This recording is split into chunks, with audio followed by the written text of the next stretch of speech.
Good evening, everybody. We welcome you wholeheartedly to yet another episode of the Rainmakers podcast.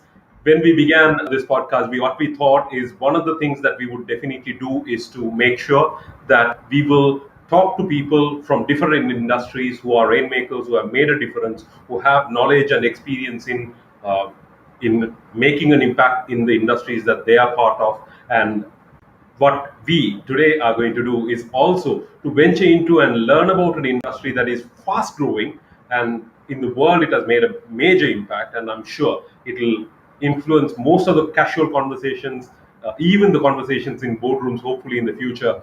So for us to get to know the industry, and it is making a quick impact in the country too. So we wanted to speak to somebody who has all the knowledge and experience about the industry so that we can learn about it a little bit more so that we are knowledgeable to venture into this industry. Before we introduce him, we all know we always welcome Dona Balasuriya, who is our co-host for the podcast. She's a lawyer, she's a lecturer, and she's also Sri Lanka's first Canfield certified success trainer. Dona, thank you very much for being here. Thank you, Yoga. Thank It's such you. a pleasure. Now to our guest. He has a very interesting two introductions he has. One is very formal, absolutely fantastic. He's a tech journalist and the editor-in-chief at Arteculate. He's a gaming enthusiast and one of the top voices in gaming on Medium, which is an amazing achievement. I have read his articles, amazing. Anybody who is interested in reading articles, knowing a little bit more, I welcome you to read them on Medium too. And his not so very formal introduction is he's a Maldivian, born in India, raised in Sri Lanka, watch Japanese anime, eat Chinese, and he's an Asian salad. Beautiful. Thank you very much, Mazin. You're joining all the way from Maldives too. Thank you very much for taking time to be part of this conversation. Likewise, thank you, Yoga and Dona, for having me, and especially for grabbing both those colorful introductions there for me. Hats off to you, detectives there. Thank you very much, Mazin. I think the next 1 hour is going to be very interesting. We are going to talk about an industry that we both do not know of and a lot of other people do not know of. So I'm sure we are going to have a very interesting conversation. Thank you very much for joining us. Anybody who's joining us, if you have any questions, please be kind enough to type in the chat box wherever you are joining in, whether it's Facebook, YouTube, or LinkedIn, and we will be able to ask those questions from Mazin and get you get the answers for you. Dona, shall we begin with the first question? Of course, of course. I'm very much excited simply because of the unfamiliarity in this particular industry. Because as far as I've known, my mom and my parents have always been scolding me to not play video games, and they're still doing it on my sister, my younger sister. So this is an industry definitely that I'm very, very eager to know what the future holds about it and what's going on in this. So can you brief us a little bit about what is this gaming industry about, Mazin? Thanks, Dona. So, quick disclaimer: my mother is still making that same claims at me, so you're not alone. And my sister-in-law also does that, like occasionally telling me to take screen detox there. So you're not the only one there. I feel what you're going through. But if we take a look at the gaming industry as a whole, right, it's absolutely fascinating because for me personally, like I was acquainted to video games at a very young age, thanks to my dad. And then it's like, it's grown tremendously like over the years. Today it's close to approximately $160 billion industry, like globally. And just let me just add some context there. Like I'm taking 2019 figures here for the global box office revenue was just 42 billion in context there. Not taking last year because the pandemic Absolutely really amazing.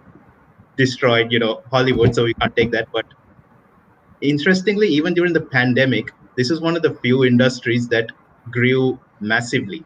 And for us here in Sri Lanka, I think this presents a really unique opportunity because if we look at the recent data from a lot of research firms, they say that the fastest growing regions are Asia, the Asia Pacific region, and Latin America. And Asia is right now the largest, like the most number of players, and we see the greatest amount of revenue from here.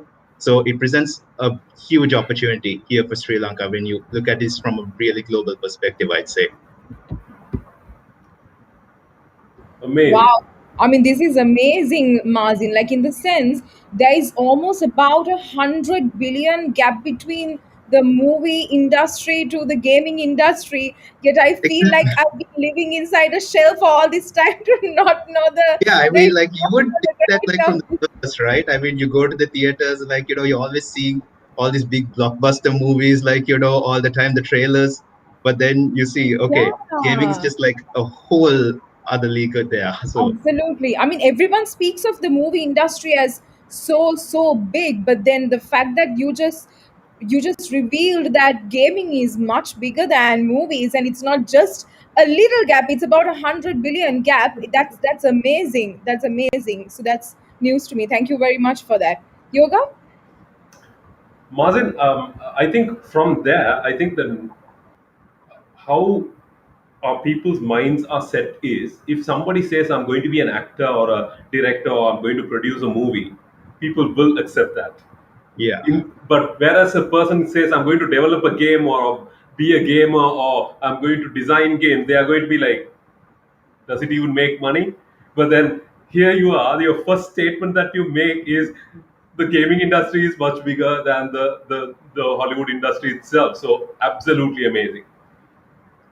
So I think that is what we should clarify then. How did it evolve to be this, Mazin? What brought it from something that was considered to be a waste of time to what it is today? How So has I it think that evolved? so I think that's really been just time rather. So for one thing, of course, it's that we've seen like gaming. If we take its early roots, they're going back to Hmm. the 80s and 90s, right? Hmm. Back then, of course, it's like, yeah, this just came out. It was marketed for kids, and a lot of us grew up playing it. And as Right. we grew up, the average age of a gamer is like increasing over time. Yeah. And we've never stopped. And then if you take the last decade, though, I think that just accelerated everything tenfold, right? Yeah. Because you saw, like, there's the internet coming in, then there's smartphones, like whole advances in technology there. So Right. particularly if we take the Sri Lankan context, right? Now, this I just want to dive into Sri Lanka. Now, particularly smartphones. Now, the past decade, we saw, like smartphone and mobile gaming is actually taking over the world now. It used to be like you think, oh, it's Sony's PlayStation and then, Microsoft's Xbox. Those are the big names we used to talk about, like about 10, 20 years back. But now it's even in Sri Lanka, that's actually the minority. The most popular platform is the smartphone. You'll find Uber drivers or even a restaurant waiter just waiting, playing game on their phone. Yeah. And from there, it's that, okay, the cost has reduced dramatically. We can all easily enjoy a game. And Correct. then there's a very subtle trend not a lot of people talk about because it didn't affect the West as much as it affected us, which is digital storefronts. Like you take the Play Store or the Apple Store, Yeah. these things dramatically reduce the cost for us to actually, go and buy games. Yeah. Because it used to be, okay, in the West, the standard price is almost $60 a game. If Right. you were to work a minimum wage job in the US, Yeah. you're looking at just a couple of hours of work to afford Right. that. Right. But in Sri Lanka, the minimum wage is around 12,000 bucks. Right. So you're looking at spending a whole month to afford that one game. But digital Very storefronts true. came in, changed everything. So Very these true. two trends, I think, made things more accessible for us. It allows more people to enjoy it. So that's why I think we've gone from, oh, this is a waste of time, to hey, you know what, I want to spend my time relaxing and enjoying a good game. True. Very true. Also, I think, Mazin, now I think games also have evolved. Now, for example, the games that we played or I played, I'm sure you two are very young. Um, our generation played, and what how the teenagers today are playing, the experience itself has changed. And can you touch upon that? Like, how has the experience changed? What are the games being played? How is the how has it become enriching for the gamers? Right. So quick disclaimer there. I don't think like the first games we I played and the first game you played yoga were very different to yoga. So I started off like this was like when I was 3 or 4. My dad Right. bought like an old Pentium 2 computer. It had Castle Wolfenstein. It's like a classic shoot 'em up game. Like it's just Yeah. blocks and everything like classic Right. polygons. Yeah. Right. And yes, you're right. We've gone from very hyper realistic worlds like which we are now enjoying today. So definitely there's been a change in the quality and everything. But if we see what fascinates me actually is now how the younger teens of today are enjoying the games because just a month ago, right? Now I Right. found this very fascinating story about a company called Roblox. Right. Now, I had never heard of Roblox until about 7 months ago. I have to confess that, like, because until my niece and nephew showed it to me. So Right. they were like obsessed with this platform. And then last month, it just went public on the New York Stock Exchange Right. and it hit like a massive $42 billion valuation. Like, Amazing. that was more than actually many of the larger gaming companies out there. So like the thing is now we've gone from this huge trend that's okay, we were playing first on PCs and then consoles. Now we're seeing another generation going on mobile devices and Yeah. enjoying their games. So a Correct. lot of the fundamental building blocks are constantly evolving now in these past few years, and it's just Right. amazing. It's reducing the barriers. Very true. Also, just to add on to that question, Mazin, now we have spoken about how it has grown and how the experience has become rich. Has esports received mainstream recognition over the years? How has it improved? Right. Okay. So that's like a very interesting area you're diving into because now esports, it's like now esports has always been like, there's been big tournaments even going back to the late 80s, early 90s, so on. Like these were still niche, but you had these big companies like, the manufacturers organizing them. But yes, Right. for a long time, a lot of people didn't take it seriously. Right. Even in Sri Lanka, like if you were to go back like to 2008, 2009, that's when you saw the very first Sri Lanka Cyber Games, which is now the largest gaming competition in the country. But at the Right. time, it was quite small. And Right. beyond that, it was like we just had tournaments. Like even in my school, this was like towards A levels only. Like at Right. Royal Institute, we said, "Hey guys, you know what? Let's organize a gaming competition." And it was just in an internet cafe, like pretty Right. darkly lit. But today, you see the gaming competitions like now, the Sri Lanka Cyber Games that I told you about, Right. it takes up the entirety of SLECC, the entire exhibition hall.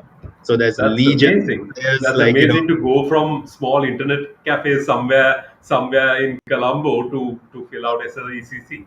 Amazing. yeah, exactly. It's been like because Fabulous. I've been following that like from the start of my career there, and it's Right. like that competition. It was a relatively small tournament, but Right. like it took up a sport in BMICH. But now to what it is just phenomenal, and that was just Phenomenal. in 10 short years.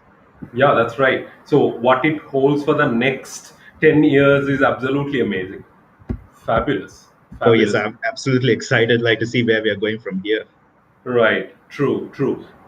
One more question on the same line would be: we see a lot of people stream within the industry. How has streaming evolved? We are speaking on the evolve, how the gaming industry has evolved. How has streaming evolved, Mazi? Right. So streaming actually, I don't think you can say it has greatly evolved rather Right. than, how it's progressed because Right. streaming is actually a very recent phenomenon. It only started, I would say, properly like, gain traction in the Right. past decade, with as we all came online, we got internet connections, they got fast and, we decided to become very digitally savvy. So Hmm. then you see, people making videos. At first it was just, it wasn't even live streaming. It was this Yeah. phenomena called let's play videos. Someone's just like let's say now if I take the example, right, the most popular YouTuber right now, like Right. individually, Right. is PewDiePie. is a Swedish guy. Like, I'm sorry, I cannot pronounce his name without butchering it. Like, his name is Felix, and like Okay, he, like I can't pronounce his surname. He's Swedish. Like, I'm sorry, I've tried, but no problem. he's like the top YouTuber until recently. It Right. was run by T Series, but he rose to Wow. fame making let's play videos. Like he would just, like sit down, play a video game, and record his reactions to it. And they were Okay. really hilarious. We all enjoyed watching it. Right. So, and he just rose up there. And then from there, there's been Right. like an explosion. And now, as our connections grown faster, like even Hmm. now that we can have this live streamed, so Correct. we started, like there was a shift. It's like, hey, you know what, let's Definitely. do these let's play videos live. You can see my reactions live. Yeah. And that has even changed the game further. So now also we have some in Sri Lanka. Yeah, so we have like streamers in Sri Lanka, who are producing content in Sinhala, and that has Right. turned out to be Great. increasing profitable for them as well. Like if I give a local example, the top Sri Lankan, gaming YouTuber. His name is Sachita Harshana. Everyone knows him as Lion Kolla. And Right. he also started the same, and now he's just risen to the top. And if I were to really summarize that, he's got a true rags to riches story that came out through purely YouTube. Like he got Amazing. ahead through life just by, making videos and live streaming Amazing. gaming videos there. So We streaming, wish many more people will join in, and will many more people will be successful in like the way yeah, Lion it's Call actually has like done. the fascinating thing is now there is like the competitive esports teams, right? Now we talked about esports earlier. Now Yeah. over the past year, actually, there's been an increase. A lot of the teams are now looking at, jumping into producing, live stream content. So they have like, daily broadcasts there. So it's almost like, like with a TV channel, you'd have it scheduled. So they have like, okay, at this time, at you will tune into our Facebook page or YouTube channel or anywhere, and you will see one of us streaming a video Right. game. And that's how they're looking at offering more value to the Right. sponsors that they're partnering with. So streaming, of course, it's made great progress, but it's definitely And been in a also, I very think short within time. Sri Lanka, from what you say, what I understand is there is scope for it to grow even more. Yeah. Absolutely, because the thing is Correct. like it's still very much in the early stages, I would say, True. because we have a handful only, right? So True. I would say yes, they are definitely. There's some who are making money now, like with sponsorship deals and so on. But it's a growing community. But that's what it is. So there's just so much room right now for anyone to jump in and start doing the same. So and the Fabulous. barriers to it are very low because all you really need right now is, let's say, maybe a decent computer, stable internet connection, and just have the energy to have fun playing video games. That's really what it boils down to. I think the beauty of it, I think I have asked so many questions already to get to know about the evolvement of the industry. But I would only comment on this and let Donna join in the conversation. Is this, Mazin? What interests me the most is most of us go to work. I can't say that we can't mention about ourselves because our bosses might be watching these. But then there might be people who are going to work depressed and stressed and sad that they are doing their job, but then here is an industry which welcomes people to enjoy themselves, play games, be happy, and then earn a buck for it. Absolutely amazing. Yeah, it is Donut, like it's definitely a great industry to be in. So Yeah. fabulous industry to be in. Yeah. And Donut? I was when I was listening to Mazin, what I was thinking was, what am I doing? And am I too late to quit what I'm doing and enter into gaming? you're not the That came only from one, a Donna. That's lawyer. like That came from a you're not the lawyer. only one. Like Yeah, of course. that's Why everyone did I has that thought. spend? Why did I spend about 6 years? 6 years with all the exams and so much of tireless nights, whereas I could have really enjoyed myself and also made millions of money. So with that, I just want to ask you, Mazin, what sort of careers do we have? How can we progress? Is there like a sustainable career that we can have out of gaming? Right. So this is actually a question that me and one of my very close friends, Binura, like asked ourselves like about 10 years ago, like we were, just getting out of school, we in A levels, and we all actually, want to get into gaming at the time. But Right. at the time, of course, it was like, we look at Sri Lanka, we're like, okay, who's making video games here? Like we hardly saw anybody. There were a few guys like, at the time, but they Yeah. were small operations, and it's like they were a bit sporadic.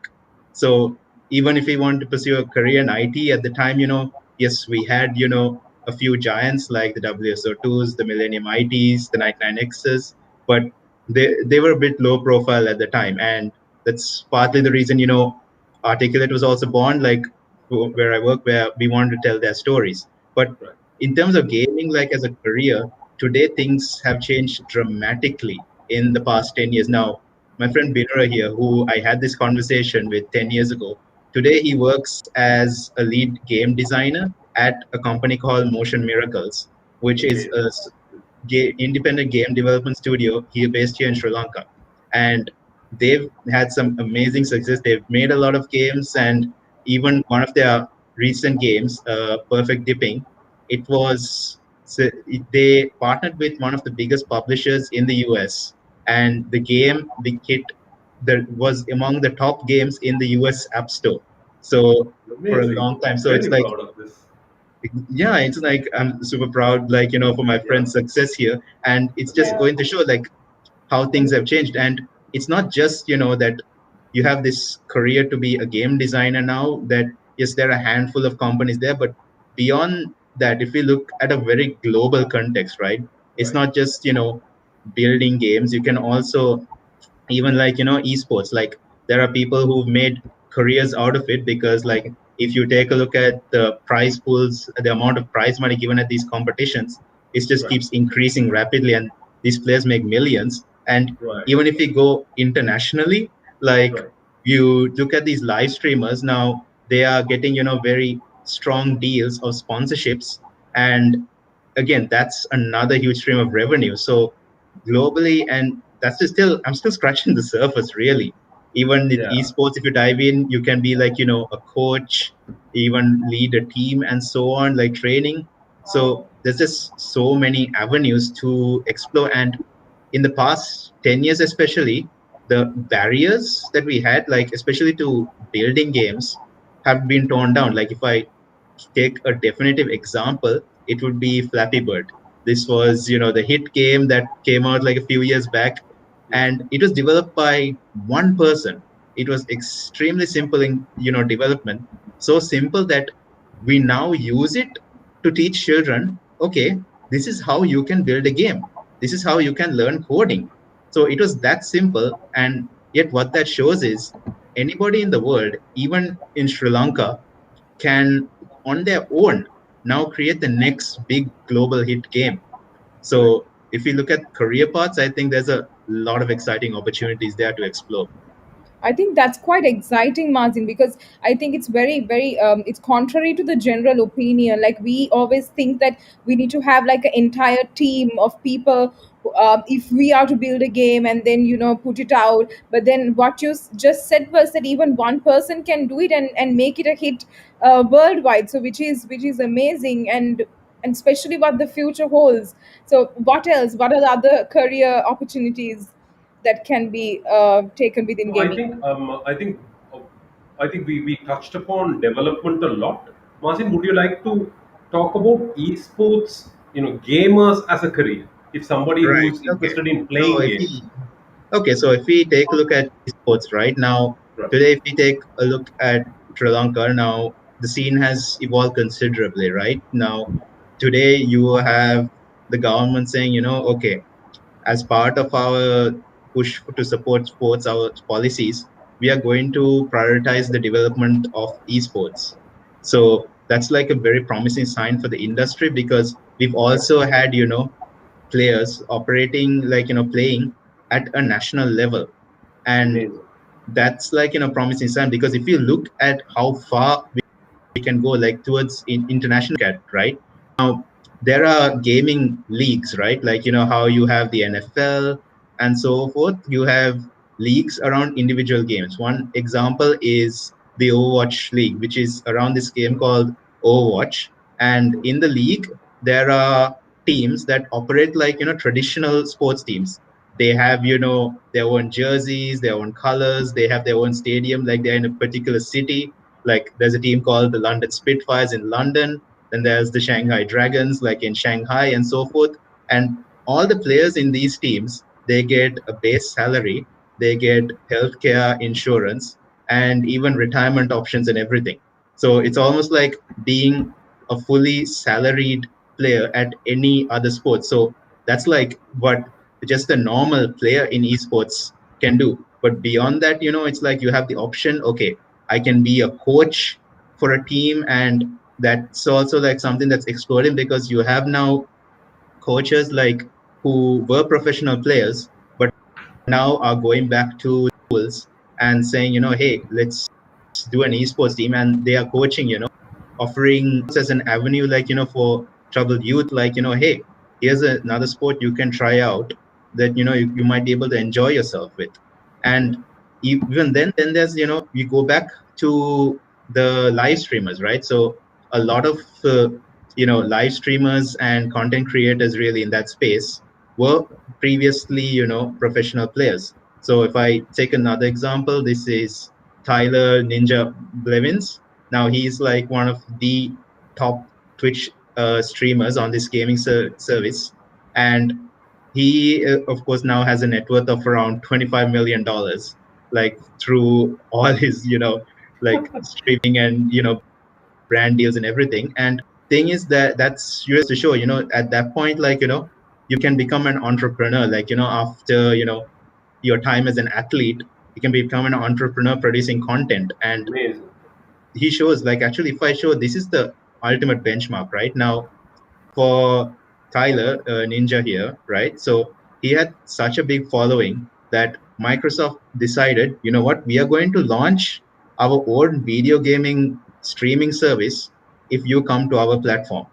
He agreed, and they did launch it. So Microsoft decided, you know what, we're going to do this. We're going to make this bet, but if you come in. So that's really, the impact and the influence they have. Sure, Microsoft service didn't work out and he went back to Twitch, but that happens. But that just goes to show just That's how all much right. influence they can have. Absolutely. So, as per what you said, there are so many careers, such as like building games to content creation, like, and also in terms of esports to so many avenues that we are really not aware of. And thank you very much, Mazin, for it. And next we want to discuss about something very very interesting, which would like, which would really persuade most of the viewers to try gaming. Yoga, why not you do the honors for that? Martin, simple question. Somebody might be watching here now and Okay. asking, all right, games sounds interesting. Is there any money to be made? Because I have to come back home, I have to pay for my bread and milk and the place I live and the car that I'm going to drive. Is there any money to be made? Right. So obviously there is a lot of money, right? I mean, you don't get to $159 billion of revenue if there's no money, like making more than Hollywood, right? Right, So there's a huge pie to be had. And if I, I'm going to go back to Sri Lanka here to answer that question here, Yoga. Now, right, my friend Binura, like who I just told you. Now, the company Motion Miracles actually. right, So most of its employees are, under the age of 30. They're all in their right, 20s, and right. each of them, makes in the high five, six-figure range in the salaries. Amazing. So that just goes to show. Now, obviously, I'm not going to say that, there aren't challenges in this industry, because it's still, relatively new here in Sri Lanka. We do have our fair share of challenges, which means you do have to play your cards right. But much like, anything that's really worth doing, like there's a huge promise at the end, because like I said, there's a salary like this in just in Sri Lanka. If you look at the rest of the world, of course, then definitely you see, the big esports players, they take huge, massive $1 million checks, like, because I was just checking now very recently, the most the largest amount of money that is awarded to an esports player for winning a competition was about $500,000. So that's like $500,000. And in second place was about $300,000 there. So that goes to Amazing. show, just within esports and building games, yes, it is quite possible to, make a lot of money. And with content creation, again, at that point, Mazin, you're an also entrepreneur. on the gaming point of view for the gamers, one of the interesting things that I read was that once in 2019 the gaming prize at the international was above the champion for winning the Wimbledon. Yes, indeed. Yeah. Like that. Yeah. Why don't you touch upon it a little bit and give us a little context so that it blows the minds of others who are listening in the same way that it did to me when I read it first. Yeah, so it's like, so Wimbledon, like in 2020, gave about what, 10 almost 10 million pounds Right. in total prize money. In contrast, now there was the biggest gaming tournament with the largest prize pool, the most amount of prize money is the international. It's Right. organized by, it's for a game called Dota 2, Right. and the prize pool for this game, that was the total amount given, was $40 million. So let's Amazing. compare that, right? You have this Wow. gaming competition that's saying, hey guys, if you're participating, whatever play, look, we have $40 million up for grabs for the Amazing. winners. Whereas the Wimbledon's like, we got 10 million pounds. So you do the math. With That's just all the with all its history. exactly like with all this history. And this amount also, actually, yoga, like what fascinated me also was like, when I was first reading about it, was that, okay, when this started about the international start, like, around 2010, 2011, it Right. was actually not in this range. It was still in the $1 million range. And now it's hit this range, like $40 million. Amazing.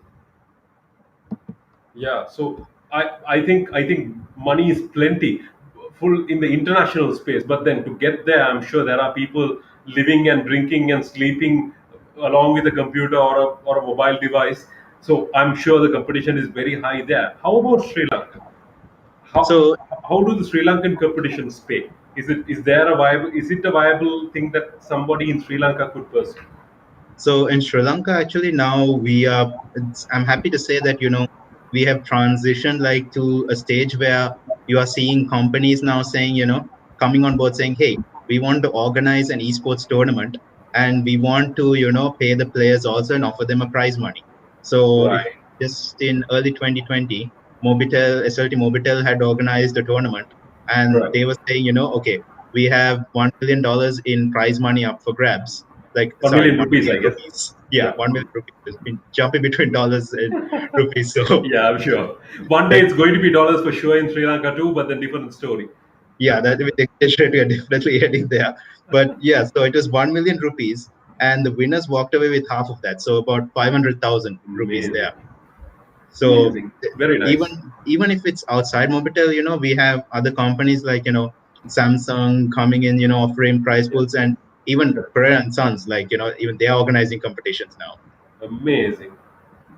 Fabulous. Fabulous to know. I think so. What you're telling us is that yes, there is a huge international market which is available for people who are starting to play, and then they can think of winning something much higher than maybe Roger Federer winning Wimbledon. True, but Absolutely. don't only focus there, but also in Sri Lanka, the competitions are paying relatively well compared to those good old days when you were playing in an internet cafe. So I think it's a growing industry and many companies. I'm very happy to know that Pereira and Sons are joining in and supporting it too. Amazing, like amazing Yeah, platform, that a was place like a where big, people like, gather I think anyway. also that was like a very notable game changer, right? Because, That's like, true. even like, if we take esports in Sri Lanka, right, Yoga, it was Right, like, is when we started covering, esports, like when I got into media, right. and what we saw was like, okay, at most of the competitions, what we saw was like, Dialogue, SC, other telecom operators primarily there. And we knew, okay, like, they want to promote their internet connections. But now you're seeing the likes of Pereira and Sons and coming in. These Amazing. very traditional companies are now Companies. saying, you know what, Of course. let's get into esports. Correct. Yeah. Correct. Correct. Fabulous. So I understand I understand what you're saying. There is enough and more money to be to go around. So let's get into it. Yeah. So Yeah. Like, Mazin is saying whoever is interested, join in. yeah, I think I'm this close to becoming a gamer. But there is one more thing that I want to know from you, Mazin. That is, now for me to do this, I have to convince my parents, and one of the factors that really concerns them is the respect and the recognition for gamers. Like, how do you think it is for in the gaming industry? If you say that you're a gamer, is there any recognition? Like, is there, can I claim respect? Donna, I think like, if you just, show a $2 million paycheck to your parents, I think that conversation will immediately be like, wow, good job there. Wow. But yes, I think definitely there's, quite frankly, I don't No, see. but Mazin, in the traditional sense, because there are people who, for example, she was, I think, I'm sure she's joking about parents' story, but then there is we come from a very traditional country, right? So Yeah, still, definitely. doctors are treated like gods, and when you Yes. say a doctor, engineer, accountant, in one of those, a lawyer, definitely one of those roles, you're immediately respected. But then when you say gamers, how has that evolved? Is the question I'm sure she's asking. Right. Yes. Yes. I mean, thing is this, right? Right. So, I mean, this we are in a very traditional country, and this isn't just a uniquely Sri Lankan problem because Hmm. across South Asia, you will find, everyone's like, having to deal with this. But that being said, Correct. like, we are seeing like, okay, if we look internationally, we are seeing, the likes of PewDiePie, Ninja, and even like, in South Korea, it's very common where you will see, esports like, tournaments filling up entire stadiums. So yes, it's definitely going to take time. What we are dealing with, like our parents and the elderly members of our society, who have this traditional view, they Yeah. probably won't change their views immediately or overnight. But Yeah. most definitely, I would say I would look at it optimistically as the industry goes, and we see, the players in this industry succeed. I think naturally that's going to really change it, because really, if we go back to, these traditional, the occupations, right? Doctor, lawyer, engineer. Half the reason we do respect the people in these professions is because we know that, they're earning a lot and they are relatively successful, or that's the assumption we operate in. So as the industry I succeed, agree. then, I think the respect will come in. But right now, what we're dealing with in Sri Lanka and everywhere else, pretty common. Yeah. And I think, to merge with that question, we have a question from Sachitra Imesh. So, Yoga, I think you can share the question. So what he basically says is, as we know, like, the parents and our elders, they really do have this very conventional mindset, and it's almost impossible to really change their mindset. So that he's asking, like, what measures would you suggest to get rid of this Sri Lankan mindset? So that's actually really hard, but it's within. See, the only thing one, because it differs from, each family and each person. Because like, thing is, that's something, that even I struggled with early on. Like, to convince my parents that, okay, me playing games isn't necessarily unhealthy, that, if I do it in my free time. But one thing that helped, I think, was that me and my dad, like my dad had my back on this, because we Correct. used to, get together, spend a bit of time, like, with the classic PlayStation 2. We play a few games like, classic Burnout, and then, Street Fighter, so on. So Yeah. we'd have our time and we'd enjoy it. And that really changed his view. It's like, what, this is not inherently evil, or rather, it's not inherently, time warping, but yes, this is fun in its own way. And like that, I think is a good way, like, so someone to try to, just say, introduce it, say, hey, hey dad, hey mom, do you want to, just to try this out for me for once, like, let's Yeah. just take a look, give me a few minutes. True. And also, Mazin, what I saw was that when there are competitions in South Korea or United States, families join in to go to see their sons or daughters playing also. It's a family thing. It's like going to a graduation, going to a track event. They are very proud of their son and daughter doing that. So the support of the family is there, and then the neighborhood joins, and then the county joins, and like people join as if it's their own success. So that happens. Second, I think, is also communications. Conversation like these will bring people like us who are not aware of the industry, of gaming, of esports, to like it more, to respect it more. So that I think communication plays a very important part, because it's very easy to say we are the generation Z. We do whatever we want. We are making money. We are doing everything we can. We have an amazing network, and that's all it is. But then Yeah. when we communicate better and we include everybody else, I think there is a lot more space for everybody to succeed.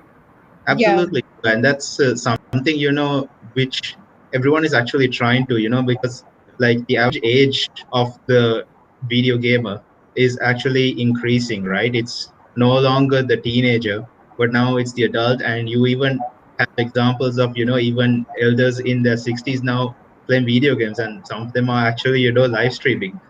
Right. Yeah. Amazing. And I Fabulous. think, as yoga suggested, it's all about changing the conventional mindset. So going back to our last podcast, it was about conventional thinking, and it's all about the people who are thinking conventionally. They do not want to think, and that's why they are thinking conventionally. So I think it's a game of awareness as well. So if most of the time the elders, the parents, they are against it because they might not be aware about the opportunities which are surrounding it. So I think, as Yoga said, and also as Mazin said, awareness is key, and which is why we also thought of doing the Rainmakers podcast this time with Mazin. That's very true. Yeah, and that's really, I mean, it's this. That's why, it's like I had that conversation with my dad, like, many years ago. It was like, Yeah. and I think, that's really the key. Just for us, like, who enjoy it, like, I think the responsibility on us is just to, leave that door open so that if they ever get that curiosity, we can welcome them in. Fabulous. Amazing. Ladies and gentlemen, we are reaching the last 17 minutes of the podcast, so we will now make it quicker and faster, and we will make it a little more quick style. Yeah. The Are we next going the rapid question. fire round? Yeah, I think slowly and steadily we are getting there, Mazin. Even though that is not in the agenda of the podcast, we are, I think, getting there slowly and steadily. Um, how has the industry evolved, and what is the potential for Sri Lanka, Mazin?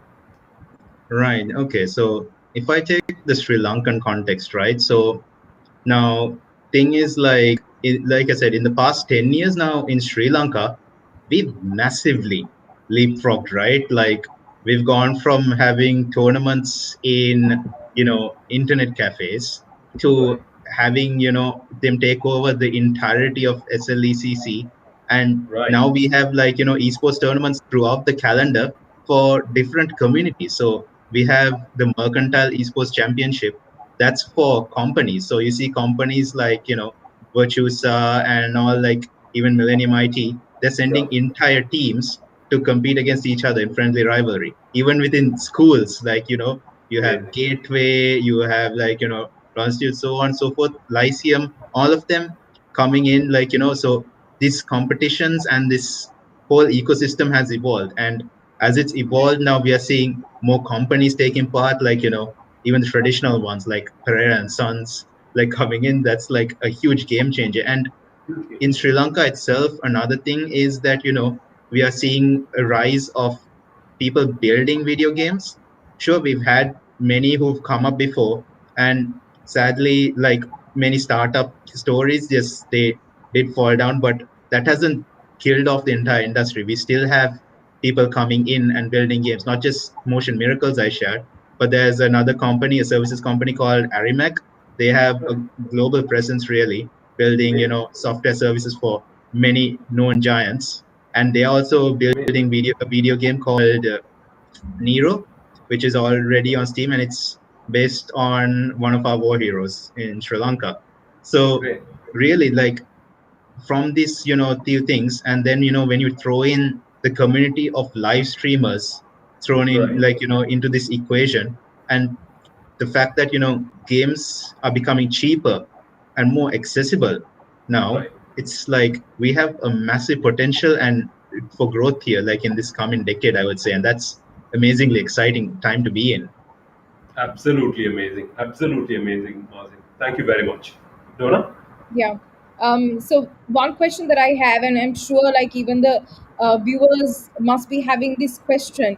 So if I do start my career as a gamer and get involved in esports today, what how should I start? Like what should I do? What is the first step? And thereabout, what's the process, Mazin? I mean, if you want to, really get into the competitive scene, really the doors are open. Like because now there's a lot of competitions that are coming up today. You'll see Game.lk particularly hosting a lot throughout the year. So you can just, sign up easily and be a part of this. And really, if you want to form a team even Gamers.in. again, yes. And if you want to be a part of, form a team, just get together with a few friends, sign up. And if you want, I mean, the Gamer.lk forums, there, like, for to get to know the local, gaming community. Even outside that, there are plenty of Facebook groups as well. And if you want to get into a career building video games, like on the other side of the equation, there's a plethora of, like open source like tutorials and resources that you can use today to build your video game on your own even. So that's another option there, like you can make the next Flappy Bird. And that's what we've seen a lot of like Sri Lankans do. So actually now a few years back, the company Arimac, they released a game called Kanchayuda. Again, it was based in Sri Lanka, based in mythology, and it inspired a lot of Sri Lankans we saw, like who were getting into building video games. One of Yeah. them actually now is a company called Ram Studios, and they released their third game just a few months back as well. So if you want, I mean, like the barriers there to even building games are reduced. And really don't know if you want to start streaming video games tomorrow, like you just need to record, like a webcam, record it and just upload it. That's really the easiest way to start it. Amazing. That's amazing. So I mean, it's that easy. It's that easy, and I'm sure anyone can try it. But then I do not know like how much time has to be invested, and I'm pretty sure like it's easier said than done.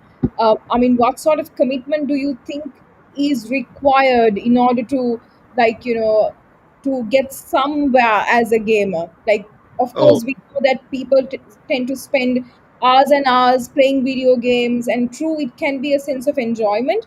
But if you want to really pursue it as a career, how much of an investment should we make in terms of time, in terms of money? Just give us a brief idea, Marcin.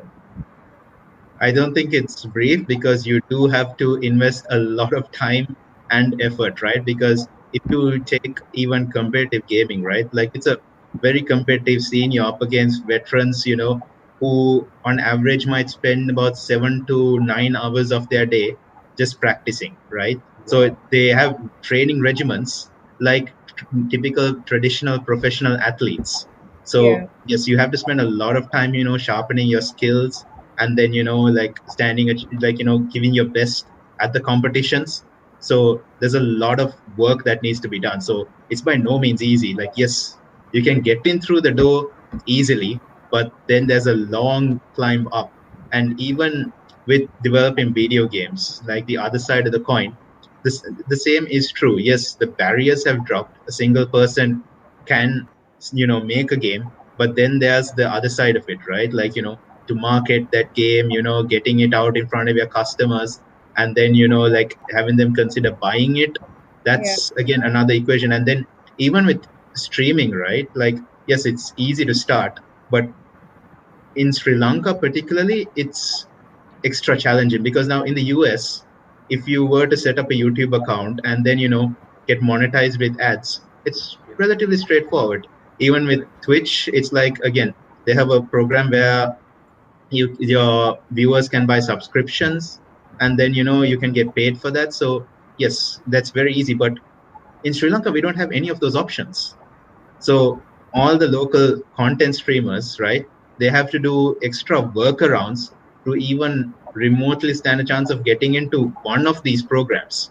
So Correct. yes, it's good now that we have companies who are saying, hey, we'd like to partner up with you guys, to we'd like you to try, you know, this making this video, like a phone company or ASUS like a laptop say, hey, could you review, our new laptop?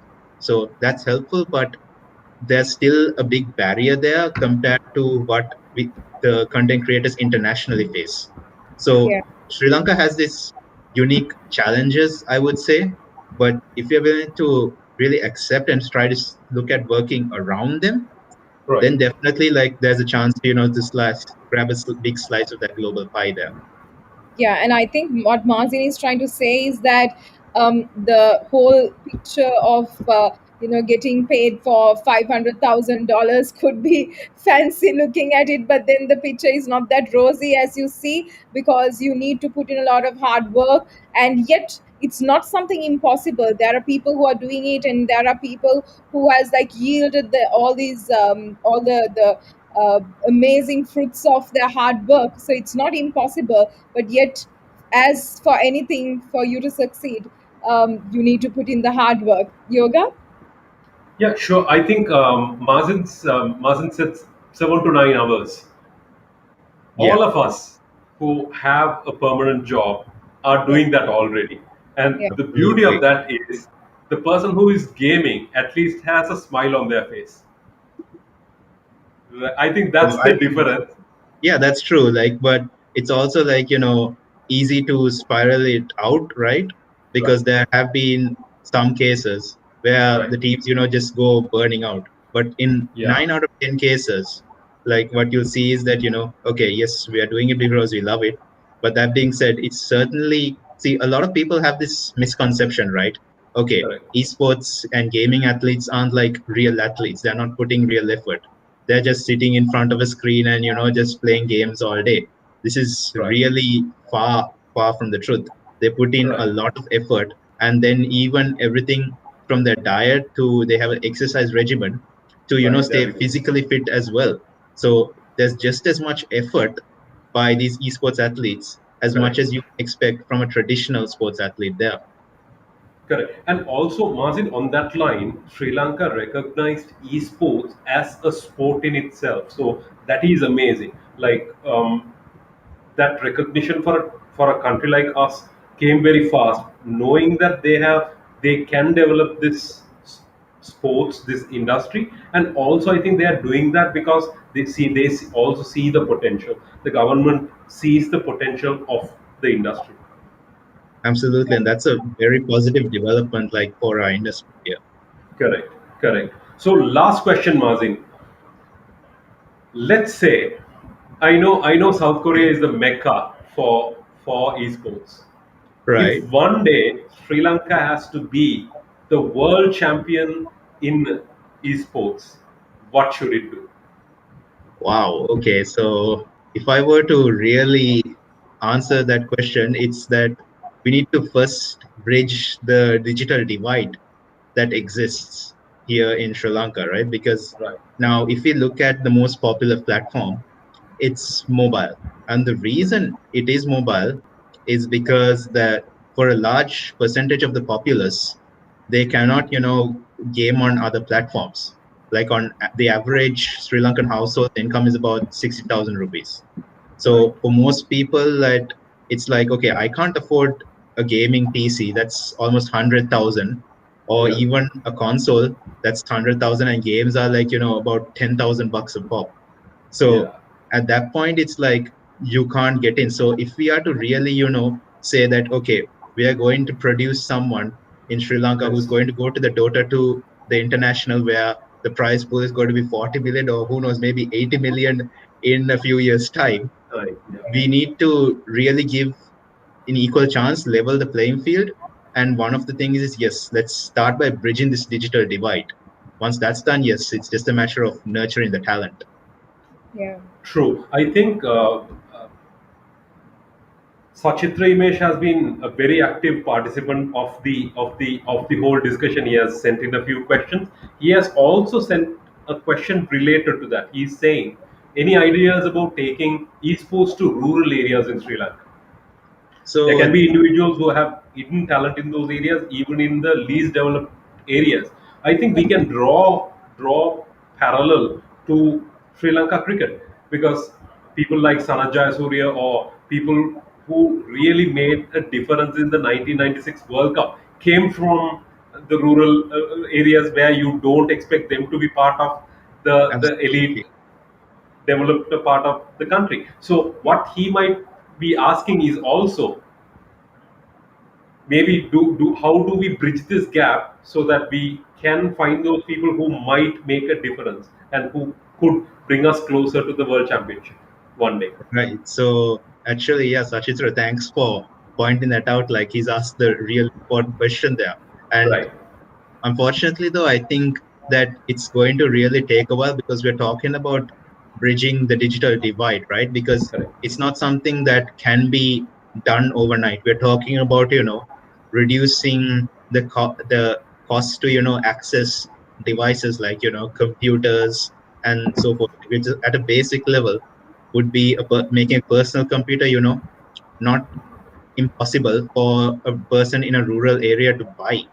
And Right. then from there also it comes down to internet access, because if we take a look, at internet access in rural areas, it does need work in progress. There has been some efforts now by the past year by the TRC to improve this access, but that's not to Right. say that we can't do more, and we should be doing more. So I think those are the really two key challenges Right. that we really have to tackle if we are to improve esports Correct. in the rural areas. Because after that, it's a matter of like what we are doing now. Because of the pandemic, most of these tournaments are online, they are Right. not physical, and they could have always been done online, because internationally we have global tournaments that take place entirely online. Right. So fix that, and yeah, we definitely could see a booming rural esports scene. Yeah. Correct. Correct. Correct. Fabulous. Fabulous, boss. I think that has to happen, because only then an industry that is only limited to the Colombo and the suburbs will not be representative of Sri Lanka as a country. If Yeah. it Well, has to grow, I think it yeah, has to reach out to everybody. Every youth and every teenager has to have access to it, so that they can also enjoy the benefit fruits of this booming industry. yeah, Yeah. Yoga, but I would say now, because of mobile, right, we Right. are giving now an entry point, like very affordable entry point into Correct. this industry. Because really, if you take mobile gaming, whether you have the latest iPhone or even the cheapest Samsung, the Correct. experience doesn't really differ greatly. The core experience doesn't differ greatly. So that's been, a really great entry point now towards, fixing these things. So that's like, positive approach for us to build on. Correct. Correct. I think with Amazing. that, I think we have come to the very last minute of the stream. What I would say is, I think people should have conversations like this, and also people could go to Articulate to read more, or Medium and follow Mazin and his posts on LinkedIn. And there are people who are influencers in this space. We should follow them, understand, learn from more from them, and then also follow gamers.lk, and be an active part of these conversations if you are interested. So that could take us forward. Martin, I know it has been before I give Donna to the opportunity to conclude the whole thing, I would like to thank you for joining us all the way from Maldives, and then sharing the knowledge and experience you have on the industry with us. Thank you very much. Appreciate it for being an absolute amazing guest. Donna? Yeah, and I completely agree with yoga, and especially the fact that this topic is is extremely new to me, and I really enjoyed it. Despite being very very unfamiliar with the industry, and also with the comments and the questions that we got. I mean, we can really say that there are many who are very eager to learn about this industry, yet there is no much of awareness around, and there is no much of sources for them to really exactly understand how should they enter the industry and how should they really go about. So I'm very very grateful to you, Mazin, for your time. Again, as Yoga said, joining all the way from Maldives here, and giving your valuable time for us to enlighten others, the viewers, about what this beautiful industry is about and how massive it is and the opportunities which are available. So kudos to you, and wishing you all the very best for you to do what you really love to do and continue to inspire others. Thank you so much, Donna and Yoga, like for having me today. It's been an absolute pleasure, and I absolutely thoroughly enjoyed this conversation. Like, hope we can connect, on future topics as well in the future. Sure. Thank you very much, Mazin. Take care then. This brings us to the end of the Rainmakers podcast, episode 6. Thank you very much. Be safe, everybody.